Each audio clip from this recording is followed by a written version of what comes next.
So it's really important that the point that I want you guys to get to, is especially for you juniors, right? You guys need to be considering all of this information when you're choosing a school. Because when you go to a school, right? Like when you go to a college tour or you go to a homecoming or a special event, I need all eyes on me. When you go to an event like that, what's going to happen is they're going to show you all the nice stuff. They're going to show you all the pretty stuff, which is what they're supposed to do, right? But I don't want you to get sold on that and not look at the important information.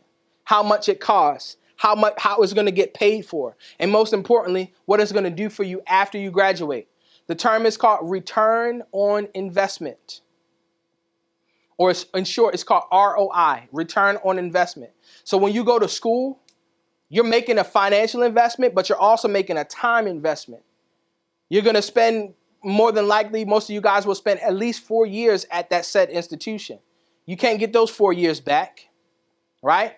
It costs to go to a school. Whether it's your money or someone else's money, you're making that financial investment, okay? It's obviously better to use someone else's money that's not borrowed. But the point is, you may have to use your own business money or your own job money, or perhaps your parents can help you out financially in any capacity. Even if they don't have tens of thousands of dollars, like my parents didn't have tens of thousands of dollars, right? I work with families who do have that, but it's not a necessity, right? But what is required of you is to make the right investment. If you don't have the money, like my family, we did not have the money, this is where you make the investment first starting off, and it's making the right decision. I was challenging some of you guys about the college experience because everybody has their dream school, right? I'm not opposed to dream schools, but dream schools are usually financial nightmares, meaning they cost too much because the school is selling you on the name and the experience as opposed to the return on the investment. Now, I gave you guys these statistics at the bottom post-graduation to try and sway you, right? And just like that, schools may also throw that in your face, especially a school like a Howard. They'll say, we have all these notable alumni, Felicia Rashad, Chadwick Boseman, right? They'll sway you with those types of things, but not knowing that the tuition is tens of thousands of dollars way above the budget that you can afford. And they're very, very, very, very selective on who they get full rides to. And thank you, Coach, for bringing up that point, because I hear a lot of times students say like, oh, I'll just get a scholarship. Like getting scholarships, I like to explain it like this. It's simple, but it's just not easy. It's simple, meaning the concept of getting a scholarship is something that you all are fully capable of, right? But I say it's not easy because it's usually pretty competitive. Like y'all are not just competing with students in Baltimore City. You're competing with students not just in Baltimore County or in the state of Maryland, global, okay? Global.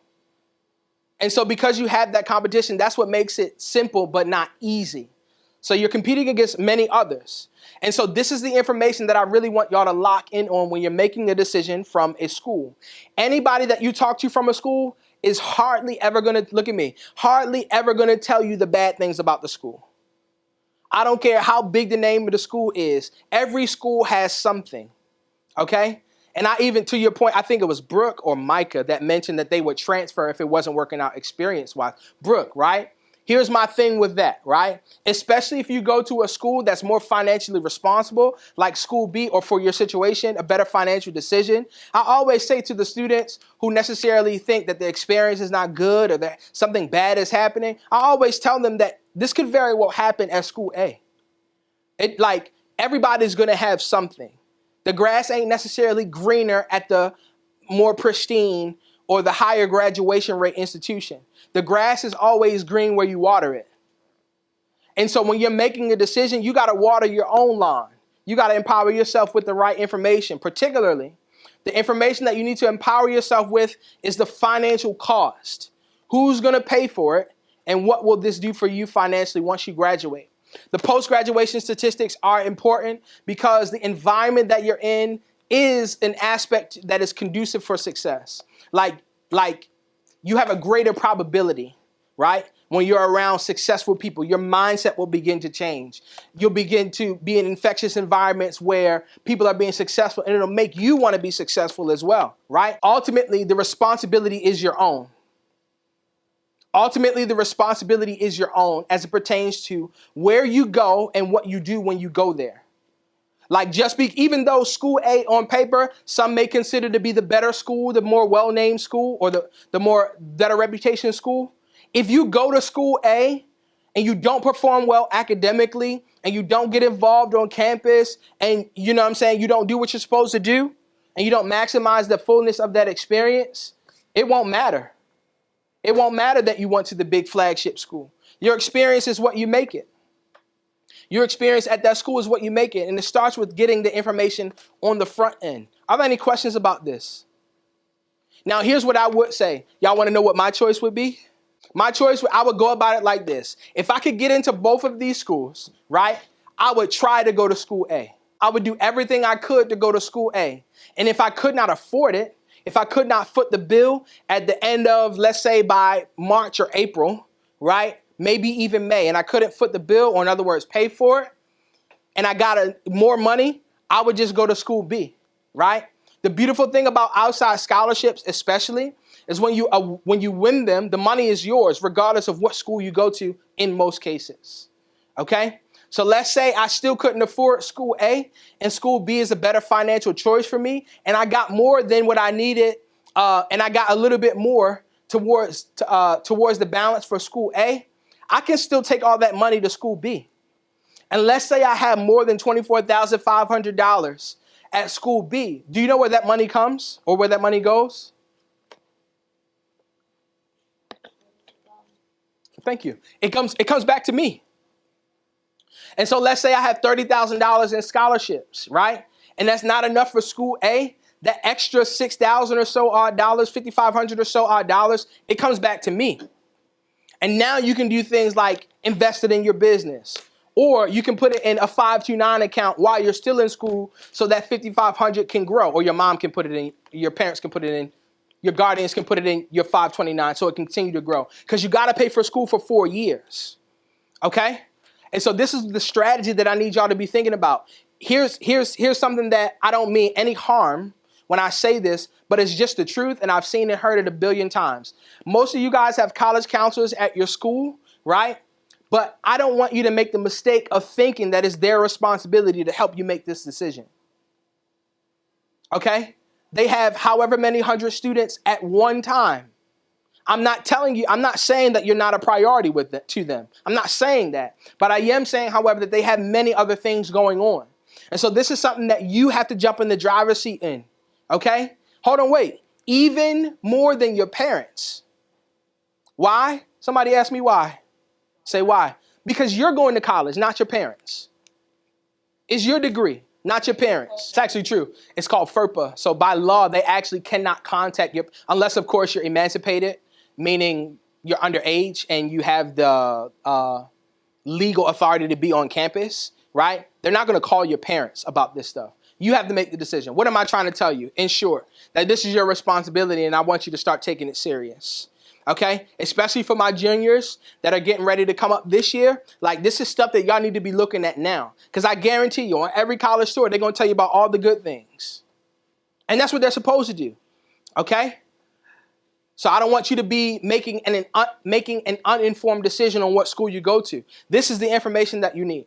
Okay? Again, if it were me, I would try to go to school A. I would try to go to school A, but if I couldn't afford it, I would go to school B and take all that extra scholarship money and apply it to school B. And then I would either reinvest that money.